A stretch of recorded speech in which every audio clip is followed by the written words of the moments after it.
Hello, everyone. This is Black Girl Soul with a BGS Clubhouse recording. I am something else and Song Rae. And today we are going to finally, because Song Rae has already watched this and I'm the slow one, we are finally going to talk about The Red Sleeve. Super popular show. I'm going to let Song Rae give a synopsis. Go, Song Rae.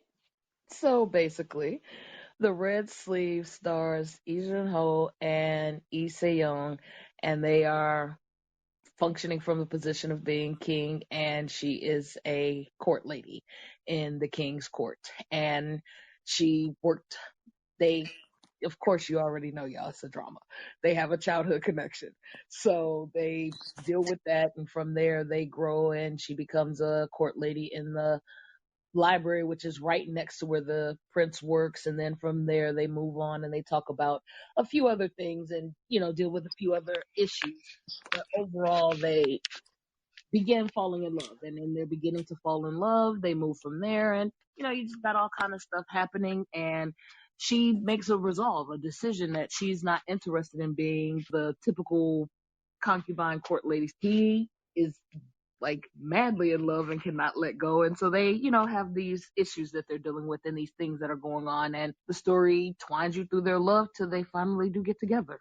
Right. And Song Rae is great for these types of dramas. Segus, I am okay with them. Like hit or miss. It depends. But when it came to overall how I felt about the drama and my rating of the drama, it's a solid A. I stalled at episode 7. And then when I knew we were going to do the podcast, I was like, okay, let me not walk into this completely ignorant. Like, even if I have to speed watch, let me do some. Let me know what the heck is going on.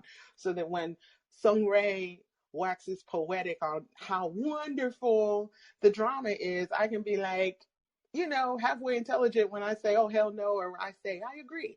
So I watched all the episodes and I can give it a solid A because it was beautiful to look at. The characters were solid. They weren't like, I have problems with the characters. Don't get it twisted. But as far as how the writing went, everything, the fact that it was heavily in the historical elements, even though it wasn't, it wasn't like everything you saw in the drama is what really happened. That's not how it went down, but it was based on historical figures. But I will say that despite it being a solid drama, it was kind of bittersweet for me because we got all of this great. Whoa. Don't give spoilers yet. I'm not giving spoilers. Okay. Even though it was a solid drama, it was bittersweet for me because it was a great romance. I mean, that's not a spoiler, but you have to suffer with these characters because they were real people. Like, the details and the romance that might be fictional, but like the broad strokes, the overarching, these were real people who were really in these situations, really in love. So I kind of almost wish that they weren't real people because it just added a level of like melancholy for me, because you know how you have that post-drama depression where you finish a drama and you're like, I'm going to miss the characters and the setting and I'm going to miss the stories. And I don't have that. I do not have that. I wanted this drama to end. That's how much it was like, ugh, I want this to end. But it was a melancholy feeling because of the historical figures. If you knew the really real, and I watched it on Viki, so those comments were like telling all kinds of historical business. It was like bittersweet. It's like I got to the end and I was like, oh, glad this is over. How about you, Song Rae? For me, I rate the drama 10 out of 10. You use letters, so if we're going to use letters, an A for me as well. I loved it. I loved every aspect. I enjoyed the way they wrote the story. The writer who did the screenplay, yeah, beautiful. The director, the cinematography, all of that was beautiful. The wardrobe, all of that. Like, I loved all of it. Mm-hmm. the actual storyline itself, yes, you become vested in these characters. You want them to have this happy ending. You want it to be great. Like she said, I personally, now when I watch Segooks, and this is my thing, I am not interested in the freaking history. That is me. I had somebody tell me I was so wrong for that, but hey, everybody got their own opinion. I am not interested in wanting to know the real. Why? Because for me, then it kind of throws off the concept of it being fantasy. This is television. This is not real. So if it's a documentary, different story. But if I'm watching a Right. story that's a drama, nah, I don't need all the parts. I want to see the story they're telling me and make sure it makes sense and make sure it flows correctly. And so for me, it flowed correctly. I was, comfortable with it. I liked it. I was vested in. Again, it wasn't a drama I was trying to watch. I'm gonna tell y'all that right this second. So I watched only because I got a reference. Somebody kept talking about it, and I was like, okay, she keep talking about this doggone drama. Let me go see what this is about. I turned it on, and I was like, oh shit, I fell in. I was all in. So yeah, I loved it. I loved it. Yeah, I watched because everyone talked about it, including you. And I thought, because it's not my preferred genre of Asian television shows, I was like, okay, I'll give it one episode. You know how I roll. I'm like, I'll give you 1 or 2 episodes. If you're not about it, deuces, moving on. I got a life to live. I'm not going to waste my time. But what got me was when they were in the library and he didn't catch her. Like, there started being places where you were expecting certain things to happen because you've seen them in dramas over and over again. He was like, Right. I don't know you like that. And I was like, oh, dude, you fine and you real? Okay. I mean, you don't like to see a man let a woman fall. But he was like, I'm all about that. Like, why are you trying to touch me? Like, it was cracking me up. So that's why I kind of stuck around, and because there seemed to be a slightly modern element to her. At least that's how I felt at the time. And so I was like, okay, I can watch this. But then, like I said, I got to episode 7, and I think it was that all those Viki.com comments, forget the spoilers, they were dropping like the realities of the history. I was like, ooh, y'all hurting me. I don't want to know all that. Like, you're hurting my feelings. So then I took a break. I don't want to say I just completely walked away. I kept on thinking, you'll go back. And then I just didn't go back. Then Song Rae talked about how much it was blowing up. And I was like, oh, okay. And then, I kid you not, a writer reached out to us like, hey, do you want to give your opinion about historical K-dramas? And we were like, it's that big? Oh, okay. Let me look at this again. But that was pretty much it. I mean, at this point, when we do our Black Girl Soul podcasts and recordings, this is where we give that spoiler alert. So spoilers ahead, because we've given you a rating, we've given you a summary, and now we're about to spoil the hell out of this thing. So if you are still trying to watch this, and I understand, walk away. Come back later. You can find this episode on our website at www.blackgirlsoul.com. The soul is spelled SEOUL. So you can catch it there. Now that we're past the spoiler alert, Song Rae. I'm bagging up because Okay. I'm going to bag into telling you guys about basically how I even got here and some other observations I made as Okay. I began watching. Okay. So one of the things for me, like I was saying, I watched because I don't know if any of you all know, but her name is Benna Hart. She is on Twitter, Instagram. I follow her on Instagram mainly. And in her stories, every day she's posting about this doggone drama. And, I looked at the character poster. I looked at the trailer. I've seen these faces before, but not thinking too hard about this. But she kept posting. So finally I told her, I was like, hey, you have done it. I'm on it. I'm all in. So I go in, and one of the things I noticed from the beginning, I'm like, oh, this dude, I know his face from somewhere. Now, please understand, because people always laugh when they ask, we were not K-pop fans. It's not who we were. We didn't know about K-pop. We were not into K-pop. We came over in K-drama land only. So I had no clue who 2PM was. I had no clue who June Oh boy. was. Like, I had none of that. So as I'm watching, I'm like, okay, I've seen this face before. So I go back to look at all of this stuff on Viki. You know, if you click on the actor, you see all of their other works. And I see, oh, Just Between Lovers, I saw that. But why did I put that video, that drama out my head? I had put it out my head. And I'm like, why did I put that drama out my head? And I realized as I'm watching The Red Sleeve, I backtrack and I start watching Just Between Lovers again, in between, you know, while you wait for your next week's worth of episodes. So I'm watching, I'm like, oh shit, yeah, I do remember him and I do remember this drama. And I put it out my head because it was a sad drama too. It was a drama that made me feel like, damn, can they catch a break? Can anything get right for these two? Can they Dang. please? Man, that drama made me so sad. That one I left going, whew, I'm glad they have finally got it together and this is over. That's how I felt about Just Between Lovers. The same way you were describing about the Red Sleeve. So for her, I had seen her, but I to this day couldn't tell you what drama I had seen her in. I just knew her face amongst K-drama actresses. Um, and in which case, you know, again, those were the reasons why it hadn't initially caught me. But the Sega portion of it is what made me want to watch, because at the time I was watching The King's Affection and I had just started The Secret Royal Inspector and Joy. So I wasn't really trying to add in this third one, but you know, she kept on talking, so I went on and put it in.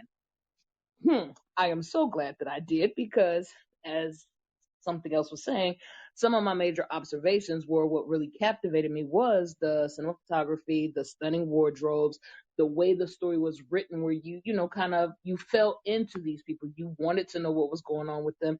You were worried about this. You were interested in that. And oh my God, the Fairy Gang, because that's who they are to me. They the Fairy Gang. The Fairy Gang and all of what was going on with them. Like, you just were in it. You wanted to know all of the deets and what was happening with them. I also feel like these actresses and actors did a fucking phenomenal job. I mean, they did their job. You believed the characters. It wasn't as though you at any one point in time, like she said, you with Yi Se-yoon, the one who played Dokim, the court lady, for her, like when she first began, you have this like happy, carefree young girl who's just doing her thing and she careless about what other people are talking about. She gonna read her story. She not following no directions. You know, she doing her. You see the changes and the shifts and all of that. And I think because you were able to see all that the way that they showed it, I think they have wonderful acting skills. All of the people who played those like major roles, they did a very good job to me. What do you think? I mean, that's what I'm saying. This is totally Song Rae's show Oh because yeah. yeah, right. Because I noticed their acting. I mean, I think they were good actors, and I'm the type of person. If they can do micro expressions well, then they get extra points for me. You know, like, and you know, all the Asian actors can cry cute. So that used to be my litmus test for how good an actor was. Like back in the day, it was like, oh, okay, if you could see the actor like cry and it wasn't them just scrunching up their faces, I was just like, oh, points. But all the Asian actors, down to the kids, okay, down near the pets, they can all cry on cue. So I was like, okay, so that's not how I judged it. But it was like you could see the micro expressions. I hope I didn't say microaggressions before, but the micro expressions when things would happen. And every time, I kid you not, and that's just, I don't know. There's some guys who can do this as actors, as men, hell, as men. But when a man gives a woman like, or his own man, I don't care, um, like that loving look, he could do loving looks like nobody's business. I'm watching the episode, and then every time he's in the library with her, or he's looking at her towards the end, the final episodes, those loving expressions, I was like, oh, okay. So if that's good acting, then that's what I noticed. Okay, that's what I noticed. What else, Song Rae?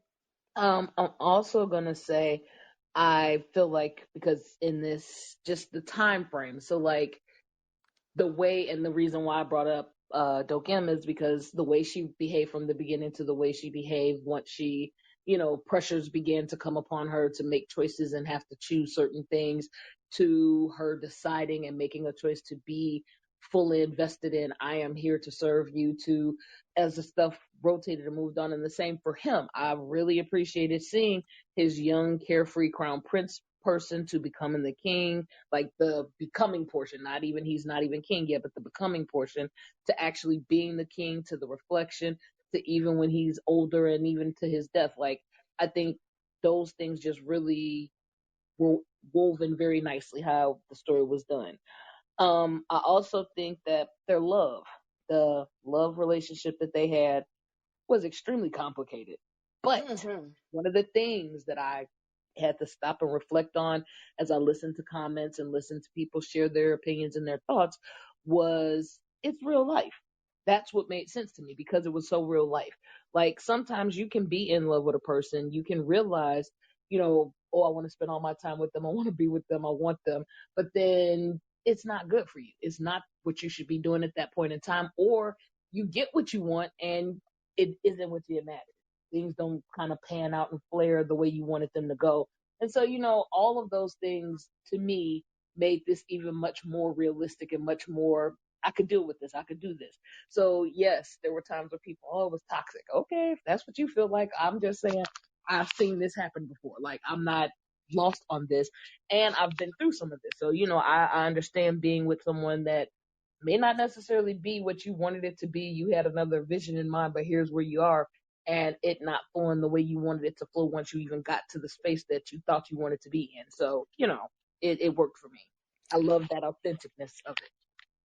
Well, I'll preface talking about their relationship and my issues with it by saying that I think that she was like a woman outside of her time, in Mm-hmm. that I think that what she wanted was pretty realistic for us in a modern age. But back Right. then, she had to deal with certain restrictions, especially since it was related to the royal court. And so there's just no room for her. Like, she was all hemmed up. And I could feel that, especially towards the later episodes, that she just didn't have as much of a choice as we would have expected for her. Like, even her friend had a whole relationship, got pregnant, and they killed her. Like Right. that was where they were living. Those were the circumstances under which she had to make decisions. So initially I was like, okay, she is hella wishy-washy, because I was like, okay, I know you're checking for him, but you keep on pulling Exactly. back. The one thing I definitely give to her, and that's why I said she was a woman outside of her time, was that she knew what she wanted. What she wanted was to work, hang out with her friends, and have a good life. She wanted simple things. And the problem was, he wanted her, she wanted him. I think she even was like in this place where she was like, if I could be with you and not like be a concubine, because I think that's what it came down to. She did not want to be a concubine. Even the Queen Dowager, the king's wife, at one point towards the end of the series says, we're in a luxurious prison, you Yes. know. I And so, love that. right. So I think that those were the circumstances under which Dogima Uh-huh. that she was living under. And so that's why that wishy-washy was happening. So it took me getting to the end of the show to kind of reflect back a bit, because I was like, okay, I understand that you want to hang out with your girls and you want to just work, but you're a maid in a situation where people can hurt you, where you don't have any kind of power over self, even like no autonomy for real. And then I'm like, this dude, it's not even like he just want to have sex with you. This dude loves you, even if he's not gonna love you Mm-hmm. forever, because he keeps some concubines. Like, I had to go look it up. Over his lifetime, he had a queen and he had 4 concubines, including her. And so I had to even read up. Like, that's the thing I will give this drama. You are so invested in the characters that I just went and started reading about the history, because I was like, okay, I got to know how it really went down. I really need to know what's up, just to have peace of mind, because your emotions have been stirred up, right? And Right. so the concubine lifestyle, if you will, that's a horrible way to say it, but like their lifestyle, it truly was like in this way where, or at least in their situation, I think that he was with these other concubines because he had to have heirs, Mm-hmm. but his heart was with her. Mm-hmm. And so that was one of the issues too. They at least were in circumstances where they could see, it's not like now where we have this, what I consider to be a slightly inflated idea about this guy, this woman, that's it. That person's your everything. They love you to your dirty draws. Like, you know, we have this like crazy overinflated idea of it without looking at the realities of it. And in her circumstance, I don't think she had the expectation that he would completely be only hers. But there's also the very real reality of womanhood during that time period where she had limited options as a woman. That was her best case scenario to work at the palace, that she would not be the only one for him, but he would be the only one for her. Even the fact that all the women in the court were optionally his. Like, he had the option and the power that he could be knocking it back with each of these chicks. And he didn't need to make them concubines. Like, that was just the world for real that she lived in. So the fact that she was like, nope, I'm not interested, and he backed off, that was like different for their time. The fact that she waited a bit before she was like, okay, I'll be your concubine, which leads me to their relationship. At least twice in that whole drama, he was problematic. Like, I think I don't even want to call it sexual harassment because it was more than that. It was like some kind of crazy sexual aggression where one time he straight hold her by her neck. Now, here's my thing. That was kind of sexy for a second. It was. At first I was like, ooh, but see, then she never was like receptive. So when he backed off, I was like, oh, this went from sexy to what the hell? So then there was another incident where he basically, I think at night, he got up close to her again because he cute. It was coming off sexy, but then all of a sudden he was like, you know, I could take you anywhere I want you, and then I could leave you, and all the other court In ladies that back would treat room, you I was like, oh, right, crap. right. Right. Girl, I was like, what the hell? Like, what? Huh? So I was like, why? Okay, so I'm going to help with the why for me, because what I want to kind of do a little, you see me, I keep going back. I want to do a little backstepping. So part of my backstepping is that you did the history reading. And again, this is exactly for me why I don't, because I don't want to bleed truth into this story that I'm being shown. And so they never ever show you any other concubines. They never ever talk to you about any other concubines. What you do Oh, hear they about, did. though, where? Towards the end of remember that new concubine came in and she got jealous right off the block? They didn't show you all of his concubines. Well, they showed us two. They showed us the young girl who came in and then she died. And then they showed us She wasn't those two weren't concubines. The yeah, girl. one, those were queens, I thought.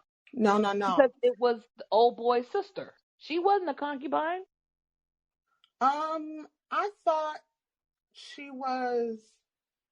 You're talking I about know the his last. I know tutor, quote unquote, right? I know for And the one real. The who killed last one was herself. a concubine.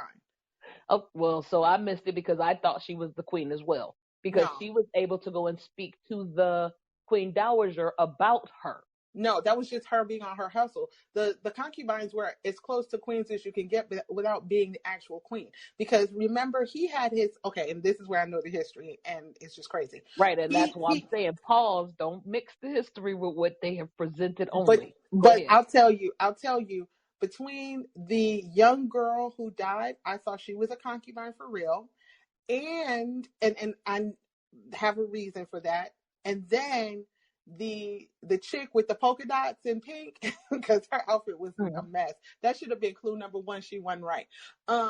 She was definitely a concubine. And see, I missed that because I thought the tutor's sister, which is Dokro, I thought his sister was a queen because they were saying he's getting married, and they picked her and why she came from a good family. That wasn't a concubine. You don't marry concubines. No, He that's got what they married call to it. her. That's what they call it. They call it marrying concubines. Girl, I had to go. That's why I had to go read. Okay. It was No, a but mess. see, that's all. I guess. I'm gonna let that part go. Maybe I guess the history is needed, as Mister said in the interview there. Maybe it's needed because Right. I don't know. In my head, that's not how it was presented, and so I just took it face value as it was presented. But in which case, Oh, can I concubine say or this not, real quick? Can I go say ahead. this super super Go quick? ahead. Go And ahead. that's why I think that there may be a shortcut or a shorthand that is going on because Korean viewers would know all of this stuff already. Yes, So true. that's where sometimes they might not even say it versus us. We don't know. We have a huge learning curve. And even though I think you didn't want me to say it at the point before, I'm going to say it now. He was married when he was young to his queen, like when he was a kid, and she couldn't have kids. And that's why he started collecting concubines Mm, because he already, even before he became king, when he was a crown prince, they'd married him off. okay. So go So on. again, regardless of whether they were concubines, queens, or whatever, I'm gonna say that I know for the first chick, he was not interested. His that Right. whole situation and how it got put together was based upon Dokuro trying to put his name and make himself have some kind of stake in the royalty family, Girl, and that was making sure he pedophilia. inserted his own haha, I've made it from being this poor broke boy or whatever. So that, like for that situation, she was kind of irrelevant to me because she was looking up to Dokim. She was excited about being there when she had come that one time to deliver something to her brother and Dokim helped her. She, was all excited about, oh, you're such a cool person and whatever, whatever. He was busy trying to downplay Dokim because he was trying to get his sister to be this person that he thought the king was going to, or the crown prince at the time, the crown prince was going to run after love and be with. Then for other chick, yeah, she was doing the absolute most. And I feel Mm-hmm. like for her, she too had a vested interest. It wasn't even about the relationship itself and them trying to be, I want your attention or I want your love. No, I just want to run stuff. I want things to be the way I want it to be. And I think that's for me the difference with those women. So like their relationship and what was going on with them was that he did, like you said, you could tell he truly loved her. And even with his problematic behavior, it would be based upon, for me, the people he was talking to. So like Dokro kept saying, oh, well, if you really want her, just take her, just have her. You don't need to try to do all of whatever else you're doing, just take her. That it'll get out your system and then you can move on. And even the Queen Dowager made a comment about if something is a desire that you keep chasing after, it becomes kind of like a sickness and you need to just clear your mind of it or do what you need to do so you can go on. And I'm like, whoa, y'all are all kind of like feeding into his head this concept of if you just basically, excuse me, but I'm going here, if you just screw her, you'll be all right. Everything will be good. Like, no, that like, I don't know. It was just, to me, the people around him were as fucking problematic as his behaviors. And I think sometimes when you keep hearing stuff and it flows into who you are, as you see, I loved him. It, Mm-hmm.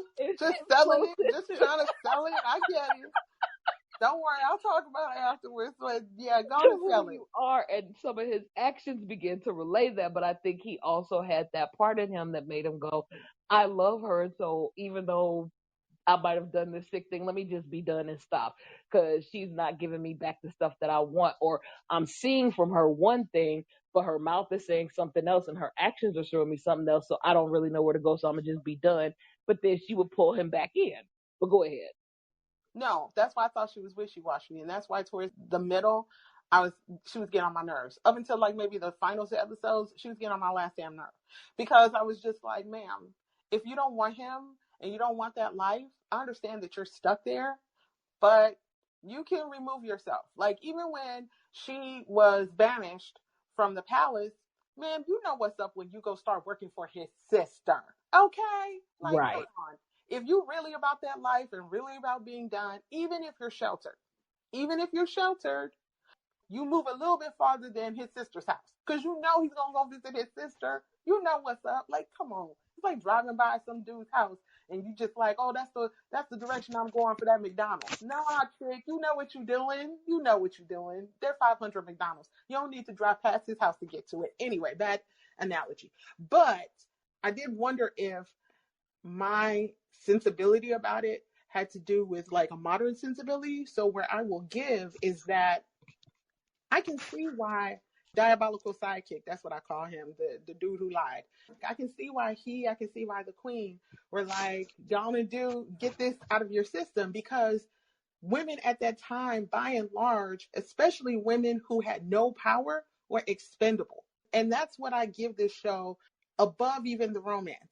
They gave us various pictures of female life, how women had to live, what they were trying to do to survive. Where you have this chick, she was really an outlier. You don't have no money, no connections, for real, for real. Your best hope is to be the tool that somebody uses for their political machinations. And you got the nerve to tell the crown prince, no, you can own my body, but you can't own my mind. Because I remember that scene in the library where he's like, I own everything about you. And she was like, nope, no, you don't. Like, I hate to tell you, but you do not. And that's why he was about to choke next and stuff. I was like, can I just say again, they could have gone so right instead they went so left. Like, come on. That choke should have been like, at some point she should have leaned forward like, I'm going to kiss you. Like, that would have add some level of consent. And that was my problem. Consent. Twice, at least twice, he verbally was telling her, I don't care about your consent. Even though everything around, most of the time, 90% of the time, he was all about that. He was about loving her. He was very verbal about it. Like, he was way more giving and verbal than she was. And that was part of bringing back to her wishy-washiness. It was like, in private, she longed for him and she loved him. But when she dealt with him, she tried to be all stoic and a hard ass and stuff. And I'm like, and even towards the end, when she was talking to her friends, with the friend who's like, no joke, no joke friend, she was like, well, as long as you don't fall in love with him, you can do whatever, but don't fall in love with him. I was like, chick, if you ain't modern as hell. And then she was like, well, it's kind of too late. But the one thing I can do, I can't show him that I love him when I'm in front of him. I was like, that's a whole bunch of splicing so that you can retain some of your, right, some sort of agency, some kind of personhood that you're going to be with him, have sex with him, have his kids, but you're not going to show that you love him. I was like, no, that's a mess. And so that's why the whole romance was a little bit problematic to me. I'm sure there are people who were waxing poetic on how problematic this show was or how much the romance was.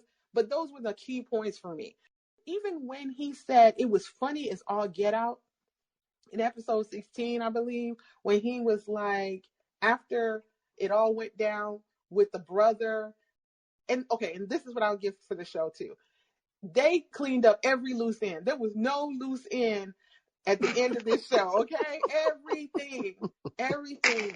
There was some surprises, like the surprise contract that the king had to pull out of the wall. Okay, that was a great surprise, but there were no loose ends. So even the secret of her brother, right? And the secret of her life, like when she's sitting there and second concubine is pissed off and she thought she had an aha. She was like, aha, you've been messing with a dude. Well, that's my brother. Okay, then.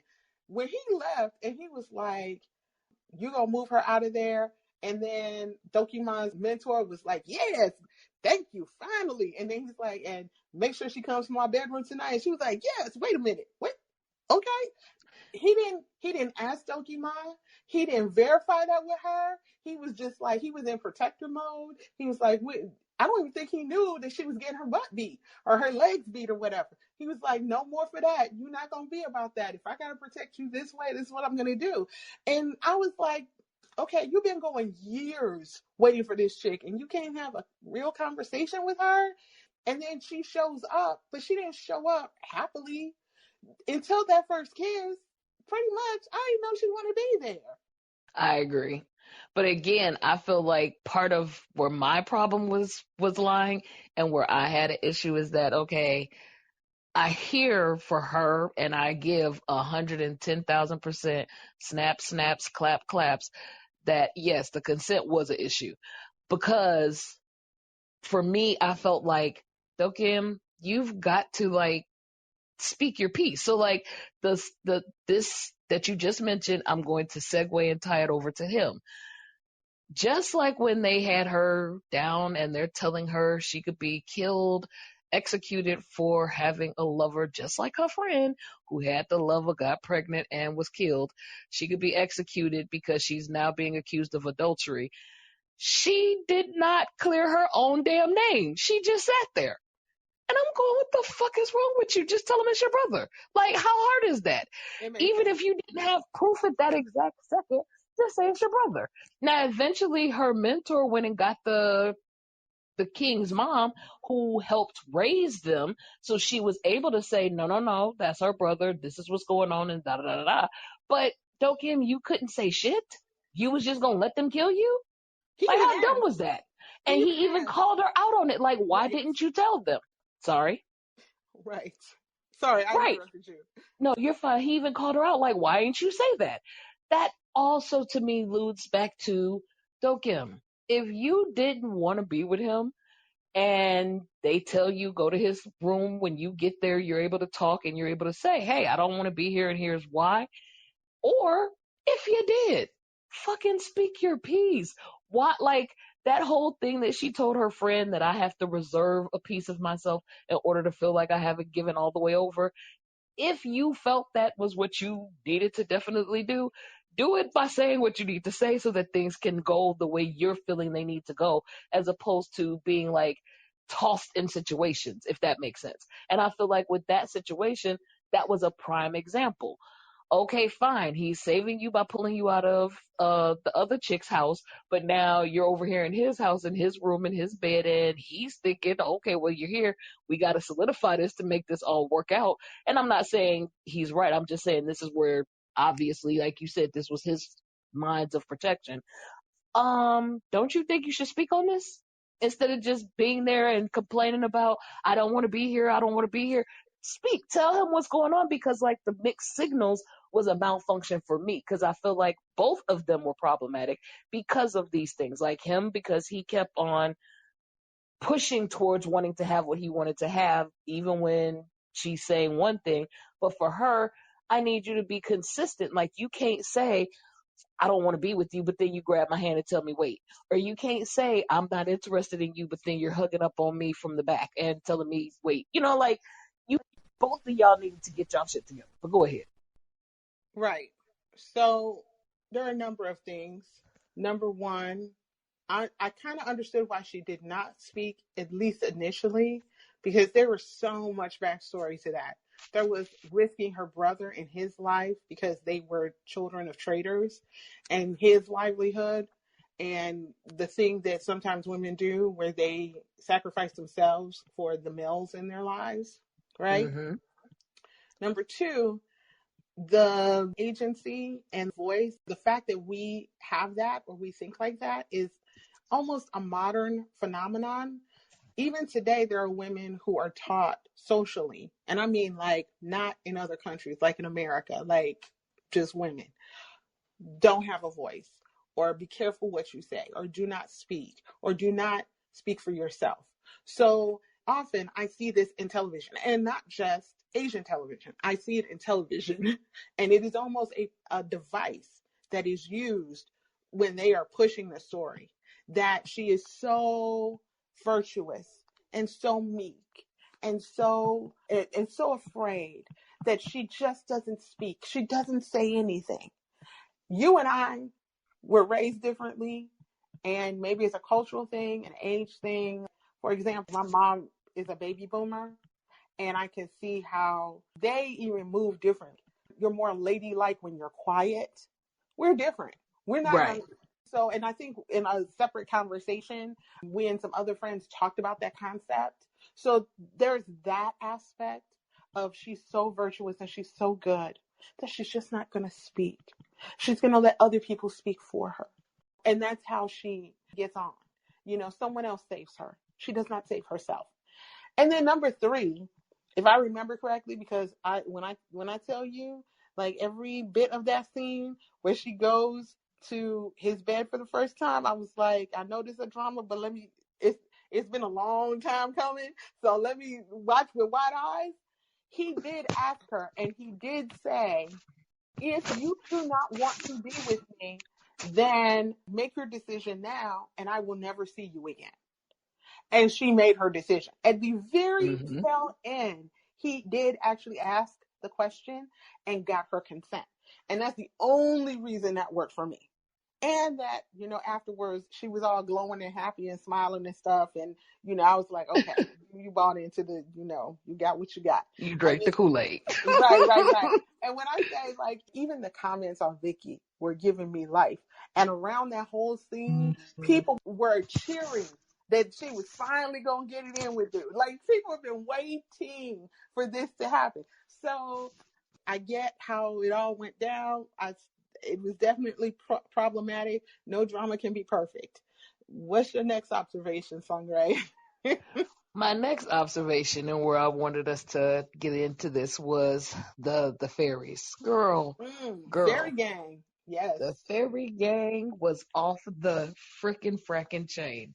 Yep. However, aside from their diabolicalness, their togetherness, their tightness, I think what I'm concerned about and what I was really, I guess, trying to make it make sense for myself, the head fairy who eventually, was she killed?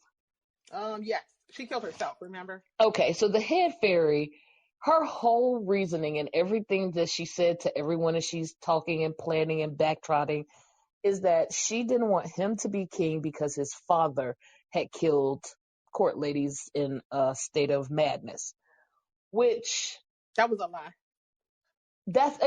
I'm like, you can't tell me you're going to hold over his head all of the actions of his dad. Like, that's a bit much for me. I'm struggling with this because she was super diabolical about this, and it just made me kind of go, I don't know about this. I'm concerned, and I need something else. I needed somebody to make that make some sense for me, and I couldn't make it make sense.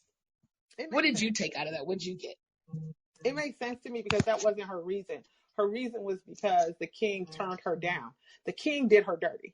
Like, he for real did her dirty. Picture that she and the king had the same relationship that the crown prince and Do Kim had, right? And then at the 11th hour, where she thinks that she's going to be made into a concubine, that he's going to marry her into concubineness, he turns around and marries her friend. That's what happened, because she was ride or die for him before he was a king. She helped make him a king. It wasn't like he came from, I have to look it up. And it wasn't like he was coming from a super kingly family. I think he was like in the family, but he was like a stepbrother. I don't remember the history completely about him. He was somehow in the family. There was a loose tie, but she was like ride or die for him. And he she was super in love with him. And then remember, he gave her a reason towards the end of the series. He was like, the other woman gave him peace. She was too much. He told her, you and I are too much alike. And then he was known as a wily king, like a very fiery and wily thinking king. And she clearly had the chops to like build a whole freaking army, right? To just be like, to have the whole fairy gang and this whole, like, all these options for damn near taking over the court if she wanted to. Like, she was that chick. I think she was him, but a female trapped within the limitations of her life. Some of what went down with his son, his crazy son, I think she was instrumental in that. Somebody said that. Somebody made the point of pointing out that she instigated him to get to that. Who was that? Do you remember? I don't remember reading that. I mean, what I read. No, it wasn't a read. No. This was during the story. Someone she was encountering, and they called her out on all her shit, and they were like, you're it was the older lady that she wound up putting in the jail under that one. She was like, don't act like you weren't implicit in him doing basically the stuff that he did. All of that took place because you stoked it, you pushed it. And I again, didn't read no history, don't know none of the facts about how this all went down. I just simply know that in paying attention, I'm like, oh, I wonder what she did to cause him to like go that bananas. Like, what the world happened? Right. And in the history that I read, I didn't read about her or her character or anything about her, of course. I mean, I don't Right. even know if she I don't is, know if she's real. right, Right. I don't know if she's real. But what I did read was that the crown prince, even when he became king, he spent years afterwards trying to exonerate his father.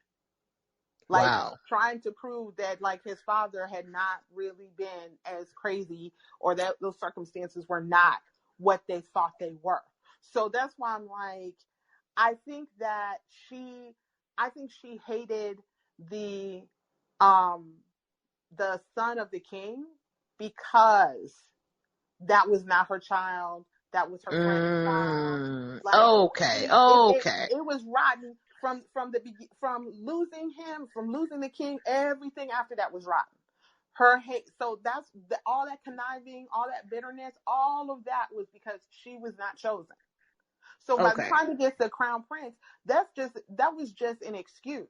Like, oh, you got a crazy daddy. That was just an excuse for her to keep her hate going. That's why at the very end, like at least she was ride or die. Like, at least she was like a gangster and an OG all the way to the end, because she, hey, you got to give her props, right? Because she was even then, the king was going to let her off. He was just going to banish her. That's why she killed Yeah. herself, because she could not live with it. She could not live with knowing, because even at the Oh, she very sure end, did while they right, were talking in that room. I remember. Okay, go ahead. right, and even when, and that was the tragedy. Like I'd say episode 15 or somewhere in there towards the late episodes, like there was an episode where I was like, why am I crying for the bad guys? And it's because the show is that damn good. Like It is. you felt bad for a diabolical sidekick that his sister died, because he was all up. Like, would she really have died? Man, Right. man, Would she really have man. died for all the stuff that you were doing if she was in that space? And it was not emotionally healthy. Girl, when I tell you one of the episodes, maybe it wasn't 7, it was one episode, and I was like, this show is causing me anxiety, because ain't no way could I live in this situation. Like, look at them. Like, it was hilarious. It was crazy. I mean, I don't think I was over the top. I wasn't like on your level, but I think I was like 10% And what less. would that be? What would that be? I would say I was 10% less. I wasn't like, I gotta go see 2 p.m. I gotta do this. I gotta do. I Oh wasn't man, there. I'm I trying to wasn't tell there. you. Went down Right. the rabbit hole. I wasn't there, but I was in my own version, which was, oh, let me go read the research. Okay, well, let me watch this scene where he's like, send her to my bedroom. Let me watch that 10 times, because I was like, woo, boy, it was just funny. It was Oh funny. no, for me that tub scene, that was the one. Ooh, the first one of the No, the one where she fell in, that one. Yeah, that's the first one to me. Where he's Okay. like, where she trips and falls. I'm like, okay, trope number 2. First trope. Okay. Yeah, the first trope was definitely, oh, they childhood friends. They met each other as kids, and then they completely forgot about each other. Listen, if I was walking somewhere in the dead of night when I was like 7 years old and I met a little boy and then I met the king, I would remember each and everything about that night, ma'am. I mean, Yeah, yeah. there's no forgetting. No forgetting. I'd have been like, can he be my little boyfriend? Like, even if... So anyway, I think we just did the thing that we do, which is like go off on a tangent. Yes, But yes, yes. but yeah, you go. So, okay, the fairy gang was one of my things. So the other one would be, oh boy, the what are you calling him? Diabolical sidekick? Yes. Yeah. So what, like, okay, I guess we've spoken on it, but just your take on his ambitions, how he is pushing towards being, what is he trying to be, a kingmaker? Like, what the hell was he trying to do? Um. Okay, so I'm trying to figure out how to answer, because there is the answer based on what I actually saw, and then there is the way that Give how it I all. am. Give it And all. you Yeah, know how just I give it am all. when I start going into what I think people's motivations are and this whole psychological side. I am not a psychologist. I'm pulling this completely out of my ear. Um, I at the very least, I think it was a combination of being obsessive about the crown prince and being envious of him. I think those two things were warring with each other.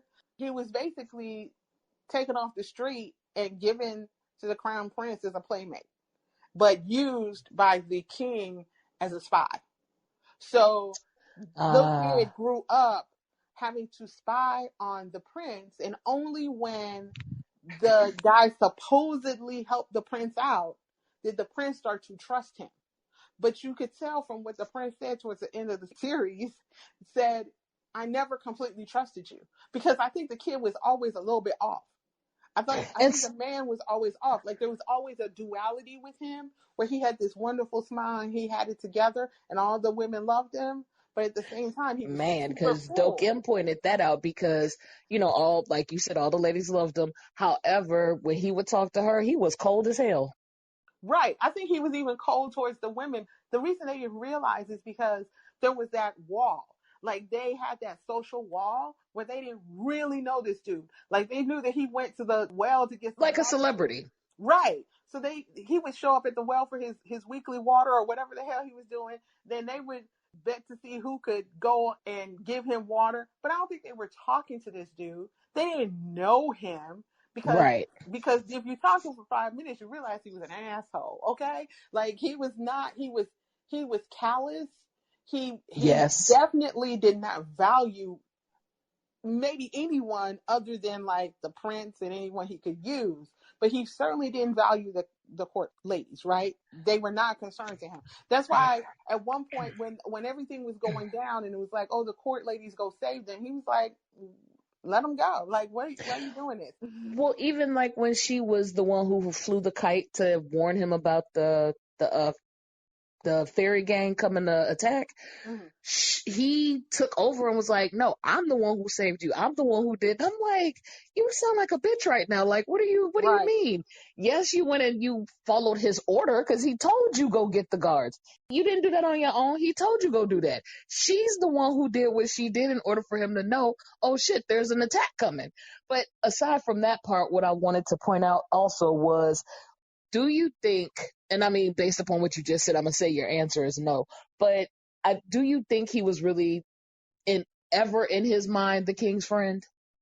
The reason I would say kind of yes was because I think that there is a space where if you think that you can use a person to get ahead and this is where I say I'm pulling it out of my ear and looking at how people can be, like I think that I'm trying to think about his motivation. I think his motivation was power. I think his motivation was to be looked upon because he came from humble beginnings, to be looked upon as powerful and to be seen as valuable. So when he had that slice of time where everyone was like jockeying for him and kissing his butt, that was the perfect time for him. So I think that the crown prince was his path to that. In order for him to be as high up as he could be, short of being a king, it was to be in the king's favor. That was as close as he was ever going to get. So I think he did love the king. I think he valued the king. I think that knowing that the king asked for his counsel gave him a high. But the flip side is he didn't have the king's heart. Remember, the king was threatening the crown prince yet again, and diabolical sidekick said, we could kill the king. And crown prince turned to him and he was like, that's my granddaddy. Are you out your damn mind? Even to the very end, I'm not gonna do stuff like that. And then dude walked out and like did that whole Asian drama moment where he like punches the ground and stuff like that, and he's like, mad at the world. And it's because at that very moment, that was the crux of who he was. He was both the person who was worried about the crown prince and yet unable to do the horrible, nasty thing he wanted to do to protect. Like that was like the crux of who he was. So his sister, as loving as he was to the sister, she was a tool. Man, I felt so terrible for her because of that, because at the end of the day, she died because he forced her into that position. She ain't have to die. She didn't have to die, but then at the same time, I think Dokim, I call her Dokima sometimes, because That's how he called her, yeah. right. But her And it's name like, and officially I is think, Dokim.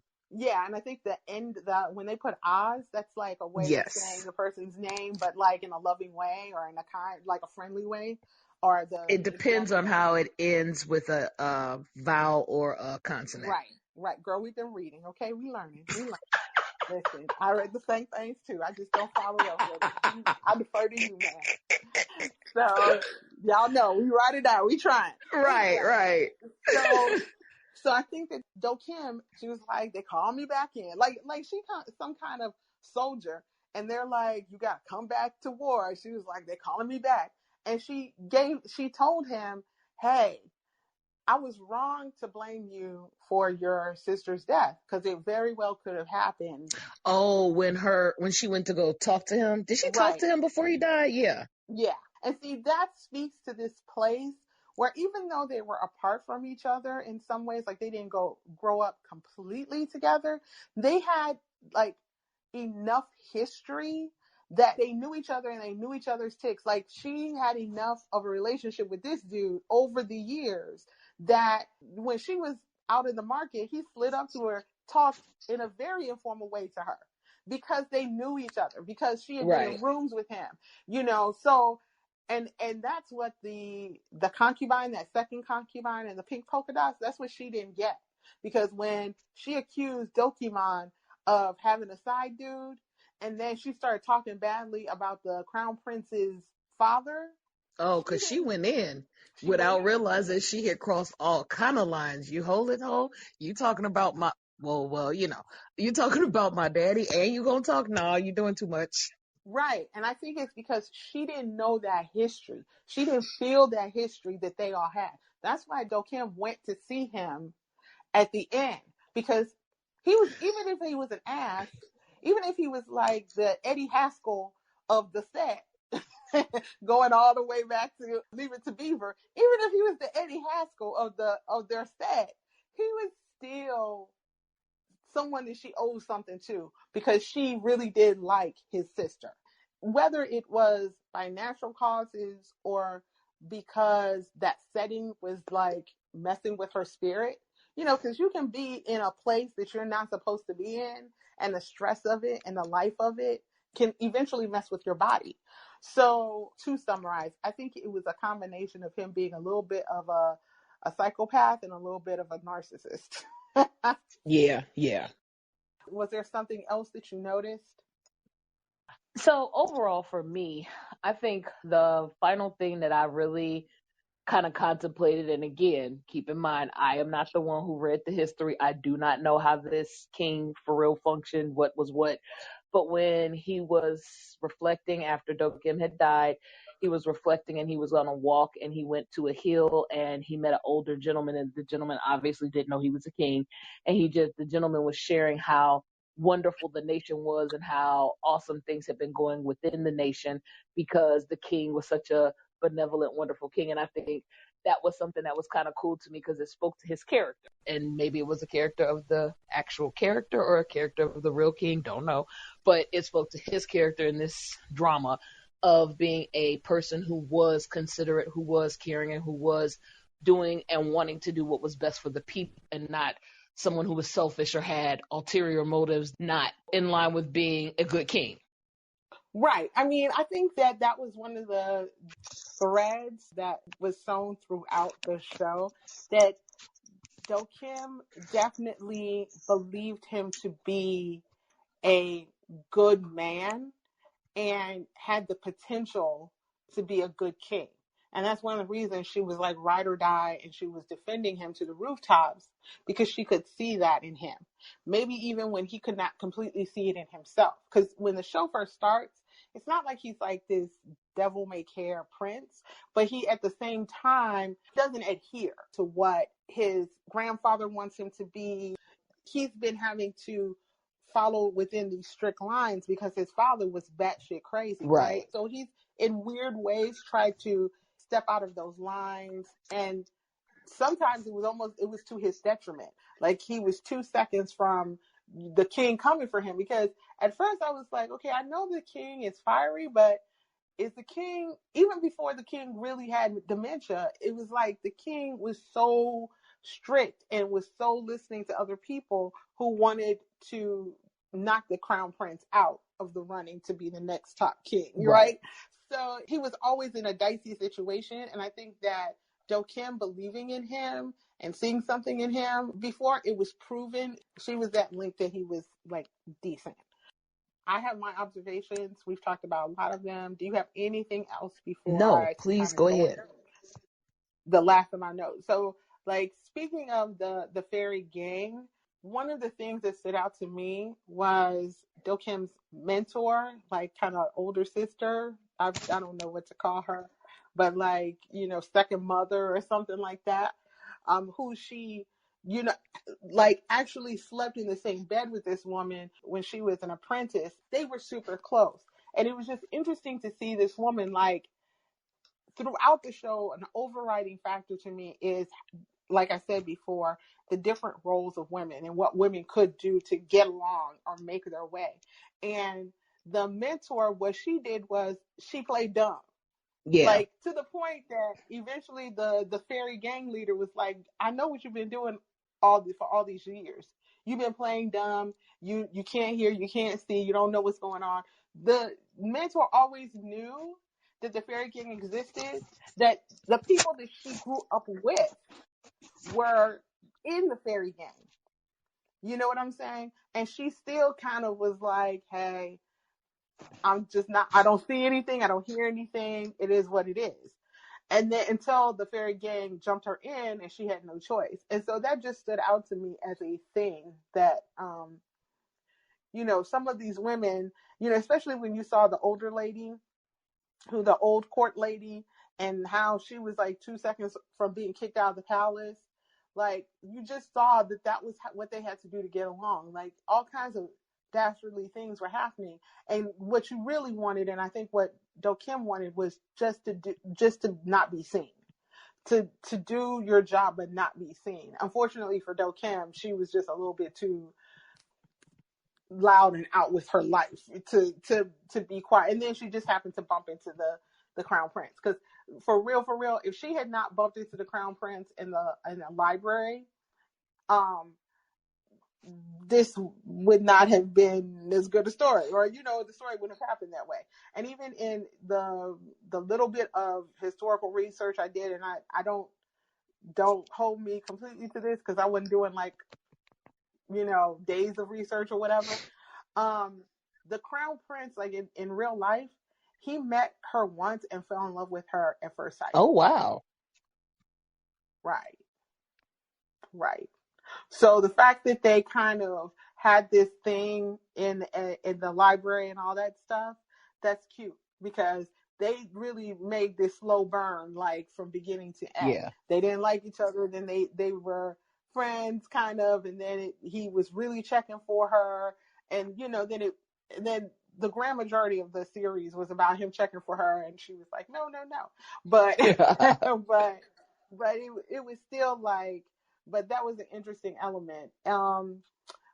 I also had a notation at one point. I was like, Do Kim is the backwards Belle of the Joseon era. Like, she gave me Backwards all Belle? kinds of, like, Beauty and the Beast. Ah. She gave me Belle all the way, because she's a reader. She trapped in a palace. She constantly running away from the beast. Like, she was giving me Belle all day long. That's funny. And I was like, yeah. Because, it was just like, oh, I want, and I think at one point that song, what will save me from this provincial life or something like that, like, was ringing. Heck to the no. That is hilarious. Like, we need to make that a video. I'm sorry. Right, that would be funny. We could just figure it out, because I kid you not, I was like watching this chick, like. So then my other observation, okay, if 16 was about the laughs, because for some reason in episode 16 it was joke after joke, it was humorous to me. 17 was tears upon tears.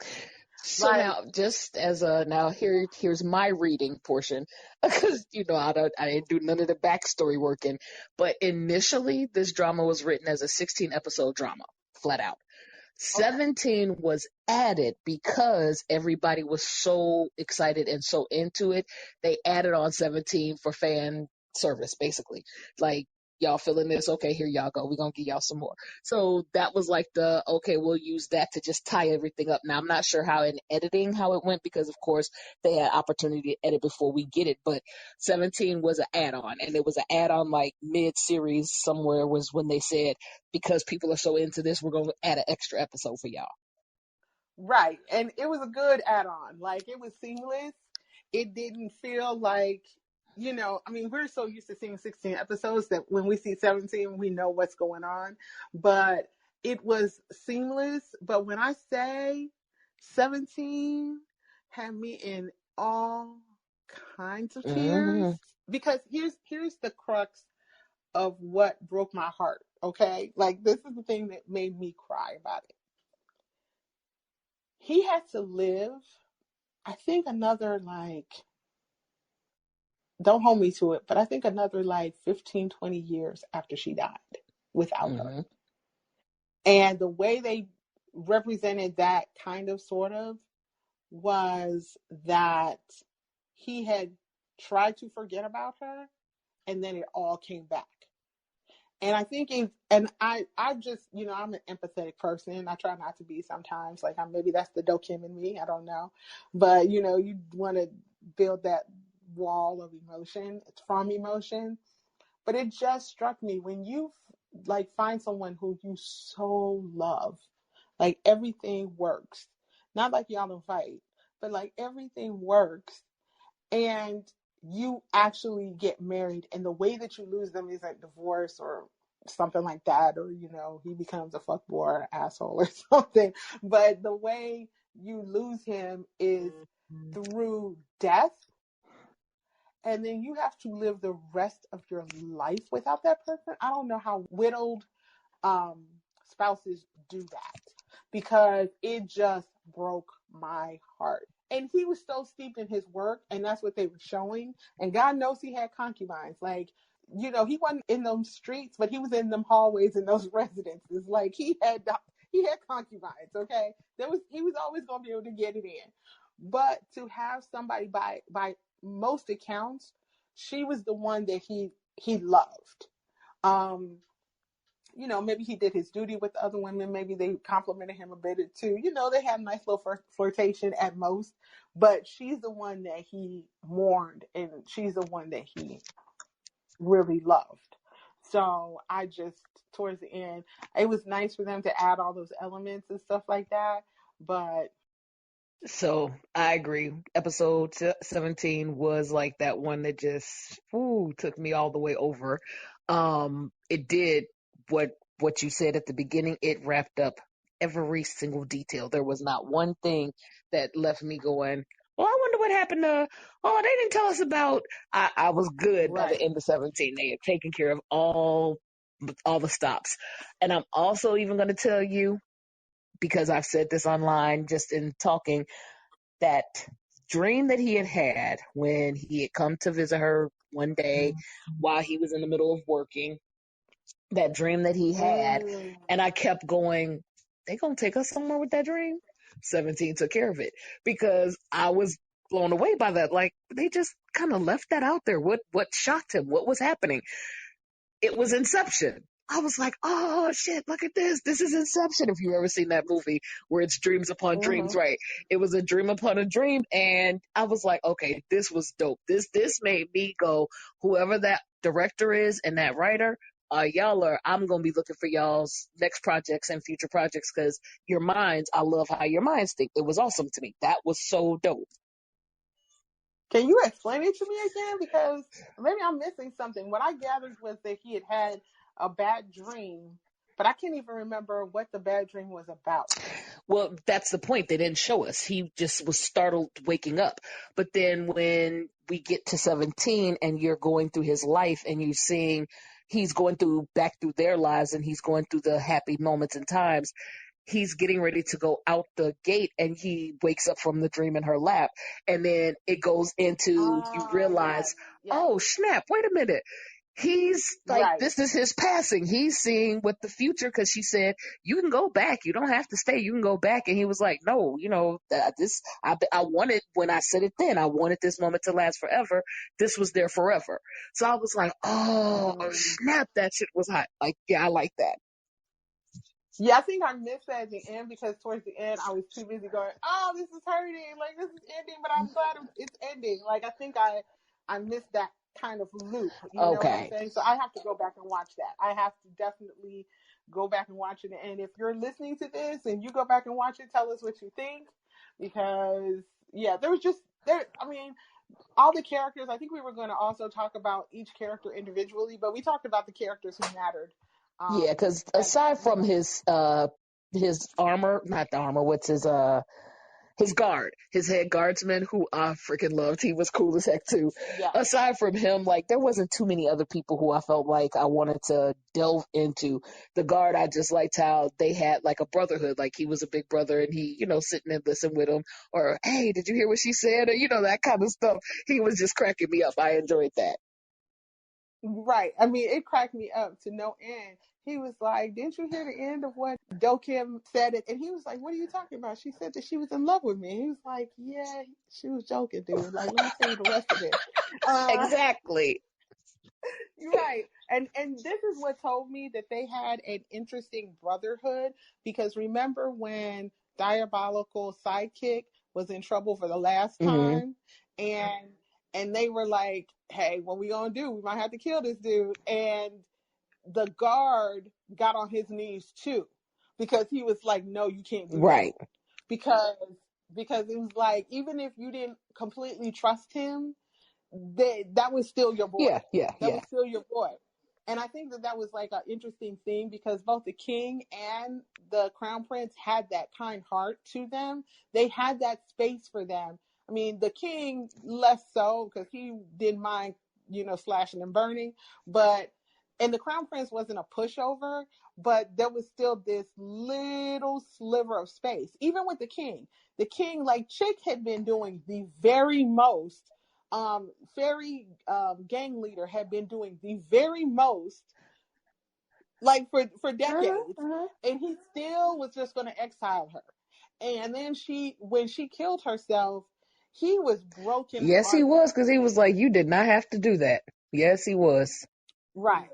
And I think it was a combination of he once upon a time he loved her, and also that he felt guilt. He felt guilt. It took him decades to apologize to her for doing that. Like, that's why I'm like, think about if that dude is your dude and you think, I'm going to marry him one day, and then he marries your friend. I know, right? And then he's just like, oh, suck it up and, oh, keep on working. And she has to keep on moving and living that life in the palace serving him. Yeah, she started to get bitter. Yeah. And I'm backing up to the guard. That was the other thing, was because the guard also checked Dokuro and said to him, that's the tutor, the crown prince's tutor, best friend, diabolical friend, whatever you calling him.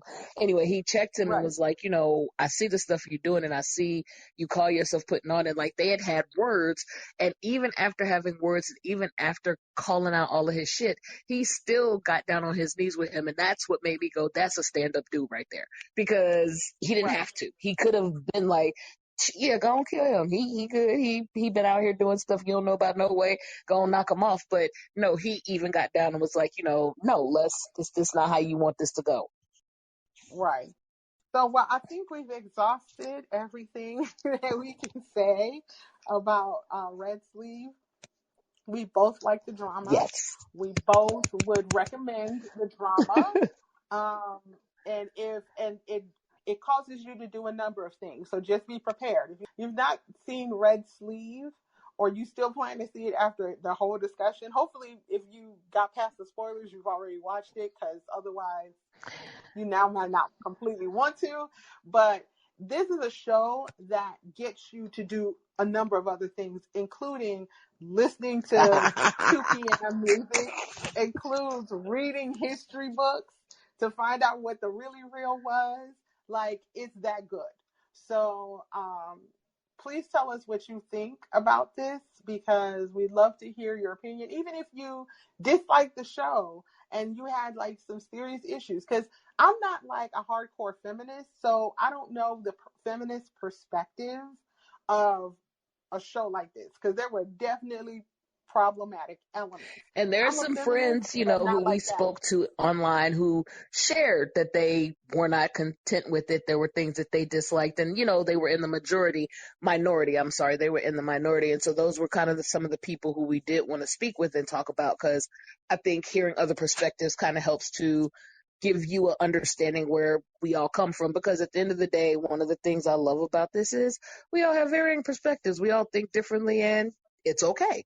And I think that's, part of one of the things we wanted to kind of touch on in this, is that we realize there are people who did not feel this was the drama of the year, because this was the drama of the year for me, who did not feel this was the drama of the year, and who are not like stoked about it. And so, we recognize your opinions matter as well, but based upon where we came from, and we didn't talk in advance, based upon where we came from, this is just how we felt about the drama. Right. Oh, you know what? Let me ask you one question before we for real let this Mm-hmm. go, because this was some kind of, along with the whole, I didn't tie it to the problematicness. That's not a word. The problematicness of how he acted. But there was like some light BDSM going on there. Like every time, like twice, she was like, punish me, punish me. I was like, chick, what are you talking about? Like, what is up with the I was like, because the second time later on when she was like, punish me, I was like, are you talking about you want him to use you and put you in a back room? Like, what is this? What are you talking about?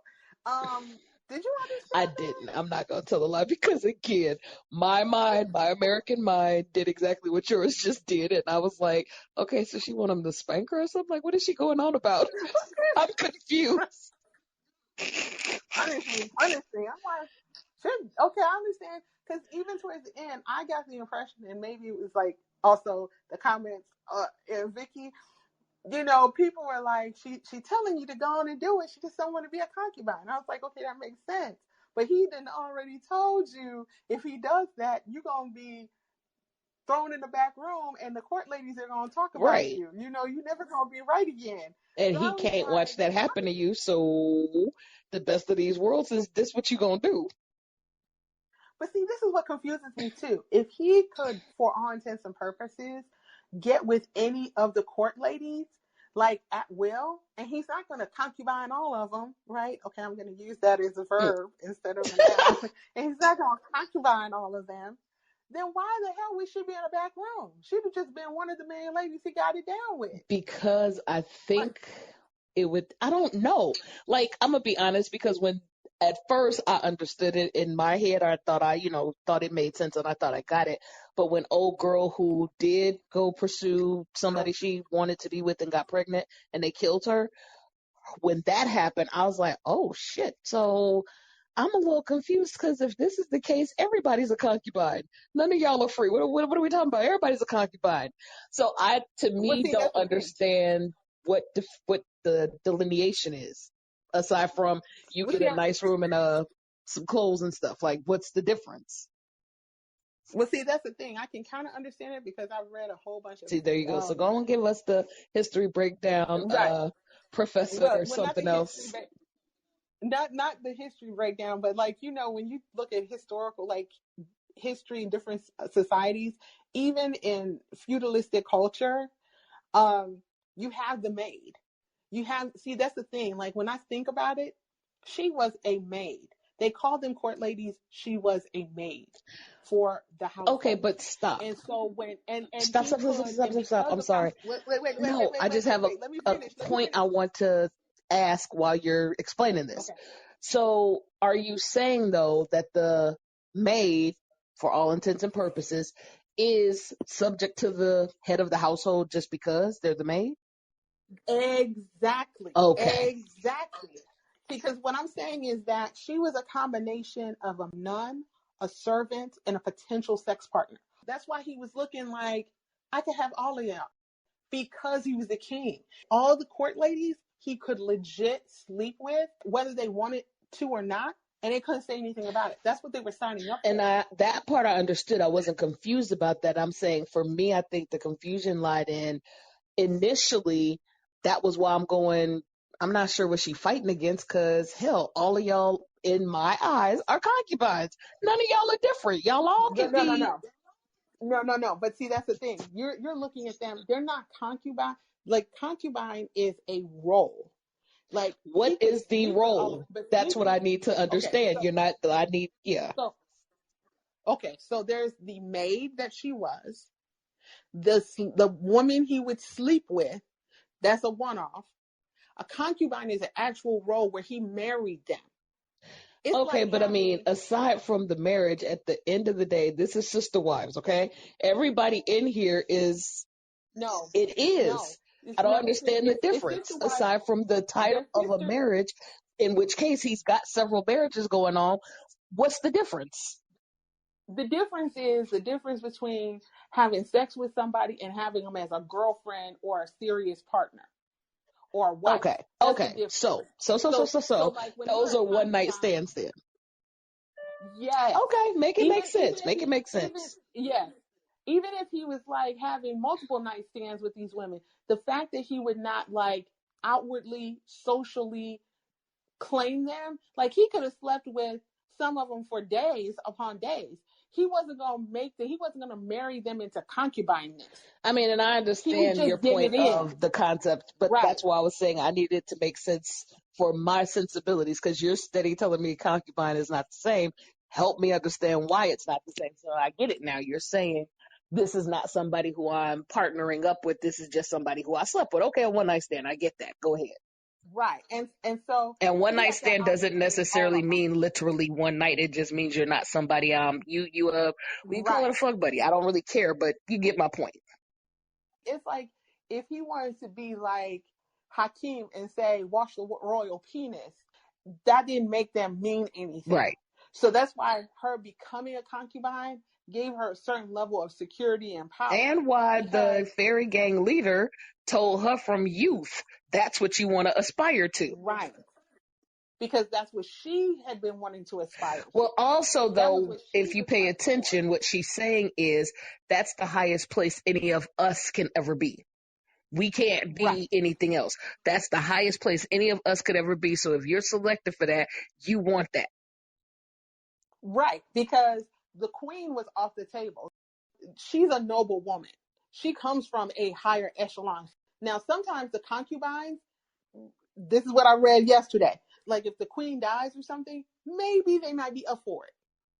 But by and large, royal concubine is like you said, that's the highest level they could get to. You could be any woman off the street. If you made your way a particular way and you got his eye and he wanted to marry you into concubineness, that's not a word, then it could happen.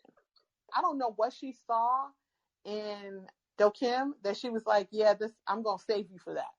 She didn't have gray eyes. Like I didn't see anything about her. Like, okay, she's smart, but she wasn't like smarter than the average bear. I don't know what she saw in Lil Do Kim that made her go, "You the one." But then when they broke ties, Well, she was like, "I realized I ain't need you in the first right. place." And I was going to say that was the whole point of why she needed her, because she wanted to use her. She wanted to use Right, Dokim for her fairy gang powers and to do what she was trying to do. But when she realized Doke M was extremely self-actualizing about herself and not really trying to move for no other purposes than what she thought she should be doing, that's when she got ticked off and it was like, well, I don't need you anyway. I can still do what I was going to do. But no, her initial plan was, I'm going to place you there and you're going to be my mole and my plant to do what I want you to do. right. And you know what? That reminds me of something. Well, let me make this one point. And then the thing that cracks me up, episode 16 was it had gems. Um, Do Kim was not only seen by the fairy gang leader, but also the queen, like the queen and his mother. Like there were three women throughout that show who were like, "Hey, don't you want to be part of my group? Don't you want to be Mm-hmm. in my circle?" And it's because they all thought that they were going to be able to use her. And each one of them were like, well, "Don't you want to come over and be a maid over at my house?" And she was like, "Nope, I'm good." Like it was crazy because towards the end of the series, the Dowager Queen or Queen Dowager was like, whichever way you say it, Queen my bad. Dowager. Well, that's how it's written on the screen when we read. But go ahead.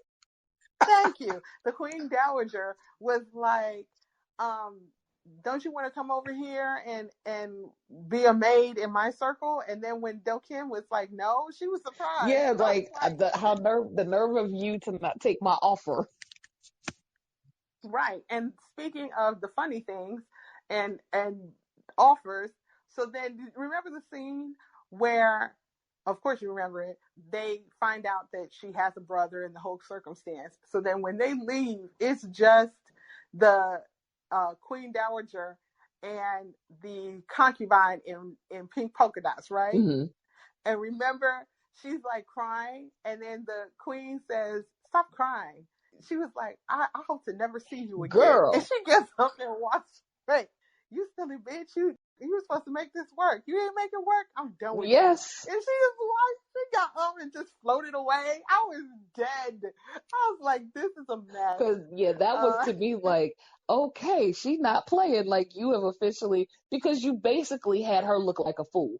She calls this court. Right. She calls up, I'm going to have Do Kim murdered. What you going to do about your girl? You can't do nothing to help her because, either you going to fall into what I want you to do. And at that point, had her brother been killed already or died?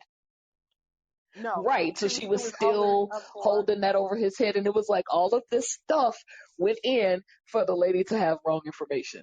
Like, chick, you got me looking stupid over here. I hope I'll never have to see your face. And she didn't just have wrong information. She doubled and tripled down, she right? Did. And then she was like, it don't matter anyway. You need to kill her anyway. And then she was talking about the prince or whatever. Yeah. That's when the queen looked down like, damn, you dumb. Mm-hmm. Don't you know that's his daddy, you dummy? And then he was like shouting at her, and she was like, oh, I just realized. Because that was the key to that character. If you have to speak about her character, that was the key to this character. From the very beginning, when we first see her at his sister's house, she's very clear that she does not know the rules of the court. Yeah. She don't know nothing. So she must have been like a merchant's daughter or something else.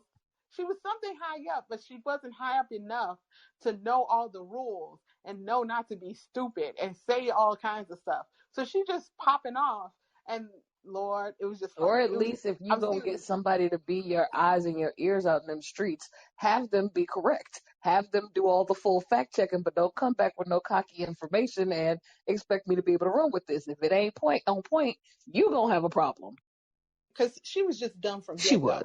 She was observant enough, and we know that she had to be written that way because she wasn't a character that was supposed to run through. Mm-hmm. She only had her short shelf life, but the actress did well in that role.